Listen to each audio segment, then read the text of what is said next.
Good morning, Har Har Mahadev. સ્વાગત છે મારા નવા બ્લોગમાં. બોલ છે તો ગાઈસ ટિફિનની તૈયારીઓ ચાલી રહી છે બધાની નોકરી જો જવા એક માટે. રોટલો જારનો બનાવું છું એ મારા માટે બરોબર. અને આ બીજો બાજરીનો લોટ હોય ને એમાંથી બીટુંને બનાવી આલવાનો હો. એક રોટલો બીટું બનાવી આલવાનો કારણ કે આજને થોડી તકલીફ હોય એટલે આજે રોટલી નહીં ખાઈ ને રોટલો બનાવી આવે.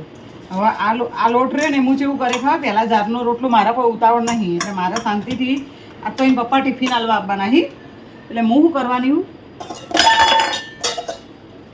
મારો લોટ રહ્યો ને જારનો એ થોડો સેટ થવા માટે મૂકી દઉં.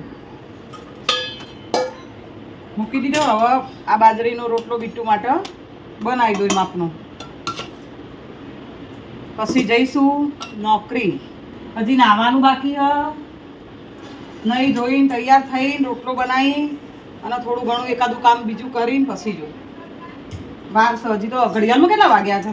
ઘડિયાળમાં તો 8:30 જેવું થયું. અને તારીખ કઈ થઈ બતાવી દેજે. તારીખ 14/7/2025.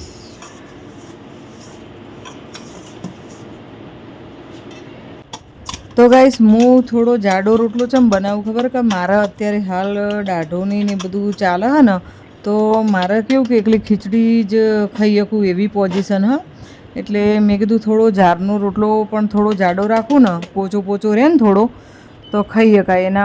એના માટે કરીને જ હું થોડો લોટ સહેજ વધારે લીધો હોય ને થોડો જાડો રાખું ને હું પાછી જારનો રોટલો બનાવું ને વળી પાછું કોઈ એમ કે મારે ખાવો હોય એમાંથી તો આપવા થાય. ગમે તે એને પપ્પા માગે કે બીટું માગે કે આચલ માગે કે ગમે તે કોઈ માગે તો પછી આપું હું. એટલે થોડું હું સામાન્ય સહેજ જાડો રાખું એટલે પોચો થાય ને રોટલો એટલા માટે. અને બીજું હું ડાયટિંગ માટે બનાવું ને એટલે હું અંદર હે ને ઘઉંનો લોટ નહીં નોખતી. નકર આપણે નહીં ઘઉંનો લોટ થોડો અંદર આંબોરીને કરીએ તો વ્યવસ્થિત થઈ જાય પણ ઘઉંનો લોટ હું નહીં નોખતી ડાયટિંગ માટે હોય એટલે.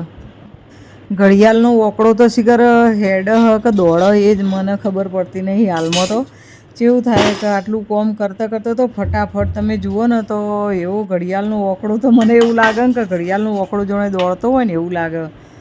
9:30 થતો તો વારે નહીં થતી. બોલો હું 7 વાગે ઉઠું ને તો 9:30 જેવી રીતે થઈ જાય ને એ ખબર નહીં પડતી. કારણ કે આ બધું એડજસ્ટ કરીને ટિફિન જો બીટુંને ખાવાનું બનાવીને મૂકીને જવું પડે કૃષ્ણાને બેના માટે. અને મારા ટિફિન આ તો પૂરી હોય તો બનાવીને મિલીને જવું તો લઈને આવું. ને કે પછી પૂરી ઘેર ના હોય ને તો મારે કેવું કે લઈને ટિફિનનો ડબ્બો ભરીને જવાનું હોય. આચલ નોકરી જાય તો આચલ માટે બનાવીને જવાનું હોય. અમુક ટાઈમે માનસી હોય પણ જમવા આવે તો માનસીનું બનાવીને જવાનું હોય. ક્રિશનું બનાવવાનું હોય. આવું બધું હોય. એટલે બધું તૈયાર કરીને પછી નોકરી જવાનું હોય. આ બાજુ વઘાર મૂકી દીધો છે. અને અમારી દાળ પણ જુઓ દાળ બફાઈ જઈ અને દાળ ભાત અને રોટલા 2 કર્યા હતા સવારે વહેલા. અત્યારે હાલ ઘડિયાળમાં 11 વાગી ગયા છે. 11 વાગ્યાનો ટાઈમ હોય ને ચણા રાત માટે પલાળ્યા હી કે રાતે ચણા બાફી દેવાના. ચણાને ભાત બનાવીશું કે ચણાની સબ્જી બનાવીએ કે જે બનાવીએ અત્યારે પલાળીને રાખ્યા એટલે રાતે હું ઘેર આવું ને તો મારે કદાચ ખાવું હોય તો થોડું ઘણું હું ચણા ખાઈ શકું. પણ આજે તો મારે દવાખાને જવાનું હોય એટલે મારે દાઢનું હશે બધું. આજે તો પાછી સિટિંગ લેવા દાઢની જવાનું હોય એટલે જોવું દાઢ અત્યારે હાલ હું એટલું મારા ઘેર તમને બધાને કહેતી હોય કે હું હોજે સાંજે 7 વાગે જઈ આય એટલે આટલું ઓમ બનાવીને પછી તો હું જ્યારે ઇન્જેક્શનો ના બધું સાફ કરાવીને આવું છું બધું અંદર બધું કર્યું હોય ને ટ્રીટમેન્ટ એના પછી તો મારી હાલત એટલી ખરાબ થઈ જાય આખું મગજ ભારે થઈ જતું હોય ને એવું બધું થતું હોય. એટલે ખાવું તો સાઈડમાં રીમ થાય કે જ્યુસ બનાવીને પી લઉં ભૂખ લાગે એટલા માટે તો જ્યુસ બનાવીને પી લઉં. કહું કરું પણ 2 છોકરો માટે તો બનાવવું પડે. આંચલ માટે બનાવવાનું હોય, ક્રિશ માટે બનાવવાનું હોય, ફેમિલી માટે તો આપણે બનાવવું જ પડે. તો અમુક ટાઈમે તો હું આવી રીતે હોસ્પિટલ જઈને આવું ને તો મને બહુ દુખાવો રહે ને તો પછી હું બહારથી જ લેતી જાઉં હાથીથી કે છોકરો ભૂખ્યો ના રહે ને. જોઈએ આજે દિવસ કેવો જાય કેવો નહીં જતો તો મારા બ્લોગમાં ગાઈસ બના રહેજો. કપડાં ધોવા મૂક્યા હતા તે જુઓ કપડાએ ધોરાઈ રહ્યા. બસ આટલી મિનિટ બાકી રહી.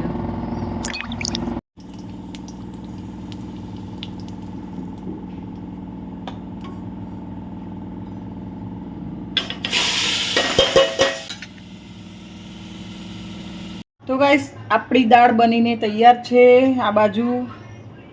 અને આ દાળ ગળપણ વગરની થોડી કાઢી ખાલી સોડીઓ 2 બીટું અને આ ચલ 2 ગળી દાળ નહીં ખાતા એટલે આમાં લીંબુ બીંબુ બધું સેમ ટુ સેમ, ખાલી આમાં ખાલી ગળપણ જ નહીં, આમાં થોડું સામાન્ય અમે ગળપણ નાખ્યું. હો, એક વસ્તુ બતાવું, આ જુઓ અમારા ઘરની લેબુડીનો લેબુ.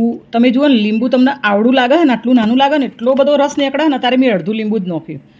આમ હું બધો ઘેરથી જ લાવી હતી લીંબુ. બીજો અહીં પપ્પાએ કોકમાં આ રહ્યો આ ડબ્બામાં ભરીને મિલ્યો હતી. એટલા મસ્ત લીંબુ આવે ને, તમે જુઓ તો એટલો મસ્ત રસ નીકળે હોમાંથી. આ તમે નેના તોડ્યા હતા, કારણ કે હું આવી ને એટલે પછી મેં કીધું બધા પડી જશે. તો આટલું મોટું લીંબુ થાય, અડધી મોસંબી જેટલું લીંબુ થાય હાર્યું. અને આમ દબાવીએ ને તો એકદમ હાવ રૂ જેવું પોચું પોચું, એટલો મસ્ત રસ નીકળે ને. તમે જુઓ તો ખાવું હોય તો કેટલું મસ્ત લાગે, કેટલો રસ નીકળે તમે જુઓ તો ગાઈસ ચલો જમવા માટે. તમે પણ જુઓ, પૂરી તો કિશુની ડીશ લઈને આવી જાય જમવા માટે. તો ગાઈસ જમવાનું તો પતી ગયું, પણ અમારા મેડમનો ફોન આવ્યો. હું નોકરી જવા માટે તૈયાર થઈ અને મેડમનો ફોન આવ્યો કે અત્યારે આવતા નહીં, હું ફોન કરું તો જ આવજો, કારણ કે એમને થોડું કામ હતું એટલે. તો મેં વિચાર કર્યો કે લાઈન તાણો ફ્રી બેઠ્યું તો હજી જવાનું થાય તાણ થાય, પણ મેં કીધું દહીંની થોડો મસાજ કરી દઉં. જો હું આવી રીતે મારા એકદમ મોઢા ઉપર મસ્ત બધું ડાઘ ધબ્બા બધું કશું જ નહીં અત્યારે હાલ. એક ખાલી ઓખોના નેચા થોડા કાળા કુંડાળા જેવા સામાન્ય રહ્યા, એ હજી મહિનો નહીં થયો, હજી 1 મહિનો પૂરો થયો ને 20 દાડા જેવું થયું. પણ હું આવી રીતે અમુક ટાઈમે દહીંની મસાજ પણ કરું 10 મિનિટ. આપણે જેમ ફેશિયલ કરતા હોય ને સેમ ફેશિયલની જ રીતે કરવાનું. આવી રીતે મહિનામાં 4 વખત હું આવી રીતે દહીંનો મસાજ કરું છું. જો એમાં તો કશું થાય નહીં. અને આપણે જેના ડ્રાય સ્કિન હોય ને એના માટે તો બહુ અસર કરશે. તમારે ટ્રાય કરવું હોય તો કરી જોજો. ડ્રાય સ્કિનવાળા માટે તો બહુ જ સારું હોય. તો આવી રીતે ફ્રેશ દહીં હોય ને આવી રીતે લેવાનું, દહીંનું મસ્ત રીતે આવી રીતે મસાજ કરી દેવાનું. અને પછી મોઢું સાદા ઠંડા પાણીથી મોઢું ધોઈ દેવાનું. કોઈ એ વખત આપણે ફેસવોશથી નહીં ધોવાનું, ખાલી ઠંડા પાણીથી જ ધોઈ દેવાનું. તો ગાઈસ આવી રીતે થોડો ટાઈમ હોય એટલે આપણી પોતાની કેરે પણ થોડું કરતું રહેવાનું. તો મારે હજી હેર કલર માથામાં લગાવવાનું બાકી, લાઈન મૂક્યો પણ ટાઈમ નહીં. કદાચ ફોન આવી જાય, મને એવું હતું કે ફોન આવી જાય અને મારે જવાનું થાય ને હેર કલર લગાવેલો હોય તો હું કેવી રીતે જઉં, એટલા માટે હેર કલર નહીં લગાવે. પણ એક દિવસ હવે થોડું રજા જેવું રહે એટલે મારે હેર કલરે લગાવી દેવું. હા, આખા માથામાં નહીં, થોડું ટચિંગ જ કરવાનું. આખા માથામાં તો મેં કરેલું જ છે, થોડું ટચિંગ. અને હું ફ્રૂટનો કલર લાવી, હું તમને બતાવ્યો ગમે ત્યારે વ્લોગમાં તમને બતાવો હોય. તો ગાઈસ આજે મારે દવાખાને જવાનું હોય, તો હવે બધી તૈયારી કરવાની છે. ચણા સવારના પલાળીને મેલ્યા, એ ચણા બનાવવાના છે, ભાત બનાવવાના છે અને પૂરી વિચાર બનાવવાનો. ક્રિશ કે મારે પૂરી ખાવી છે, ચણા અને પૂરી. આમ તો સોલે ચણા એને ખાવા હતા, પણ પેલા ચણા પલાળી દીધા હતા એટલે હવે ચાલશે, ચણા અને પૂરી બનાવી છે. તો જોઈએ હવે અત્યારે હાલ જેટલું કોમ થાય જેટલું નહીં થતું. અને દવાખાને જઈએ તો કેવું રહે આ વખત દવાખાનામાં, દુખાવો રહેશે કે નહીં રહેતો કે, એટલે જોઈએ આગળ તમે બ્લોગમાં બન્યા રહેજો. મસ્ત ચહેરો થાય, હું તમને હમણાં બતાવું. હું એકદમ દહીંનો મસાજ પતા ને એટલે હું તમને બતાવું કે જુઓ જેટલો ચહેરો ખીલે હ. સાદો કેમેરો છે ને મારા જોડે મોબાઈલ અત્યારે હાલ હે ને, તમે રૂબરૂમાં હું તમને કોક દાડો સામે બીજા મોબાઈલમાં વિડીયો લોય અને હું તમને બતાવું હોય કે આ મારો મોબાઈલ, તમે મારા મોબાઈલનું રિઝલ્ટ જુઓ, એકદમ હાવ ખરાબ રિઝલ્ટ થઈ ગયું. પણ તોય હું તમને હમણાં દહીંનો મસાજ કરીને તમને બતાવું. તો ગાઈસ જુઓ, ખાલી મેં હાલ થોડી લિપસ્ટિક કરી, બીજું કશું જ લગાવી નહીં. જુઓ દહીંની કેટલા ટાઈમ મેં માલિશ કરી, 5-7 મિનિટ ખાલી, બરાબર. જો મેલ બેલ બધું નીકળી જાય, ગંદકી બધી મોઢા ઉપરથી નીકળી જાય ને મસ્ત રીતે જુઓ આટલો એકદમ સાફ મસ્ત ચહેરો થઈ જાય. જુઓ એકદમ નજીકથી. તો ગાઈસ બાકીનો ભાગ કાલે આવશે વ્લોગમાં.